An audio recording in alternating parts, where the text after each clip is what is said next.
বিচার বিভাগের স্বাধীনতার জন্য পৃথক বিচার বিভাগীয় সচিবালয় অনিবার্য। মাজদার হোসেন মামলার রায়ে এটি প্রথম নির্দেশনা হিসেবে আসে। সর্বশেষ 2রা সেপ্টেম্বর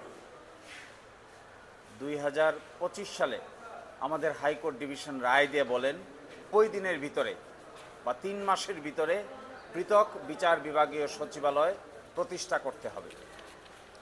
এই রায়কে সামনে রেখে আমাদের একটি অর্ডিন্যান্স জারি করেন মহামান্য রাষ্ট্রপতি। এই অর্ডিন্যান্স জারি করেন 30শে নভেম্বর 2025। এর নাম হয় পৃথক বিচার বিভাগীয় সচিবালয় অধ্যাদেশ 2025। এর মাধ্যমে এই বিচার বিভাগীয় সচিবালয় প্রতিষ্ঠা হয় এবং 11ই ডিসেম্বর 2025-এ তৎকালীন মাননীয় প্রধান বিচারপতি ডক্টর সৈয়দ রেফাত আহমেদের নেতৃত্বে এটি উদ্বোধন করা হয়। হঠাৎ করে আমরা দেখতে পাচ্ছি যে 10ই এপ্রিল 2026-এ এই আইনটিকে বাতিল করে একটি রহিতকরণ এবং হেফাজতকরণ আইন পাশ করা হয়। এর এই প্রেক্ষিতে এই বিচার বিভাগীয় সচিবালয়, যেটি সুপ্রিম কোর্টে এস্টাবলিশ করা হয়েছে, হাইকোর্টের রায় বহাল থাকা সত্ত্বেও এই সচিবালয় এখান থেকে স্থানান্তরের উদ্যোগ নেওয়া হয়েছে। কমিউনিকেশন করা হয়েছে। প্রধান বিচারপতির ক্ষমতা থেকে শুরু করে অর্ডিন্যান্সে দেওয়া যে ক্ষমতাগুলো ছিল সবগুলোকেই বাতিল করা হয়েছে। কার্যত পৃথক বিচার বিভাগীয় সচিবালয় না থাকার কারণে আইনগতভাবে কিংবা হাইকোর্টের এই আদেশ না মানার কারণে আমরা আজকে একটি কন্টেম নোটিশ জারি করেছি সরকারের আইন মন্ত্রণালয়ের 2 সচিবের উপরে। একজন হলেন সচিব লেজিসলেটিভ ও সংসদ বিষয়ক বিভাগ, আরেকজন হলেন সচিব আইন ও বিচার বিভাগ। 2 জনের উপর কন্টেম নোটিশ জারি করা হয়েছে। এই কন্টেম নোটিশ জবাব তারা কী দেন এর উপর ভিত্তি করে আমরা কন্টেম পিটিশন দায়ের করব।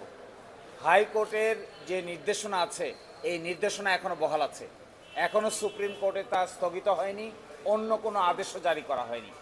যদি তা থাকে তাহলে হাইকোর্টের এই আদেশকে অমান্য করার ক্ষমতা এক্সিকিউটিভের থাকার কথা নয়।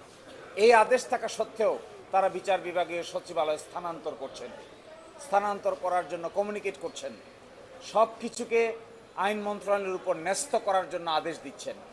কোন ক্ষমতা বলে তারা দিচ্ছেন? হাইকোর্টের রায়কে ভায়োলেট করে। এই জন্যই তাদেরকে কন্টেম নোটিশ দেওয়া হয়েছে। যদি তারা জবাব না দেন তাহলে আগামী 2 সপ্তাহের মধ্যে আমরা কন্টেম পিটিশন দায়ের করব। কন্টেম নোটিশ হলো আদালত অবমাননা, অর্থাৎ হাইকোর্ট যে রায়টা দিয়েছে 90 দিনের ভিতরে পৃথক বিচার বিভাগীয় সচিবালয় প্রতিষ্ঠা করার, সেটি করা হয়েছে। করার পরে তারা এটিকে এখন ডেস্ট্রয় করছেন, স্থানান্তর করে দিচ্ছেন, আইন মন্ত্রণালয়ের উপর ন্যস্ত করে দিচ্ছেন। তাহলে হাইকোর্টের এই রায়ের কোনো কার্যকারিতা আর থাকছে না। যদি হাইকোর্টের রায় বহাল থাকে, তারা মানেন, তাহলে তারা তো এই ধরনের আদেশ দিতে পারেন না। এই ধরনের আদেশ যদি তারা দেন তাহলে আদালতের প্রতি তাদের অবমাননা হচ্ছে। আদালতের এই নির্দেশ বলবৎ থাকা অবস্থায় এই ধরনের কোনো সার্কুলার, কোনো ইনস্ট্রাকশন, কোনো আদেশ, কোনো প্রজ্ঞাপন যা কিছু জারি করা হবে সব কিছুই হবে আদালতের রায়কে অবমাননার শামিল। এই জন্যই এই কন্টেম নোটিশ দেওয়া হয়েছে। আমরা এক্সপেক্ট করি যে 2 জন সচিব যারা আছেন সরকারের আইন মন্ত্রণালয়ের, তারা এই সমস্ত কাজ থেকে বিরত থাকবেন। এখানে যে সচিবালয় ফাংশন শুরু করেছিল তা ফাংশন করবে, যতক্ষণ আদালতের রায় আছে ততক্ষণ করবে।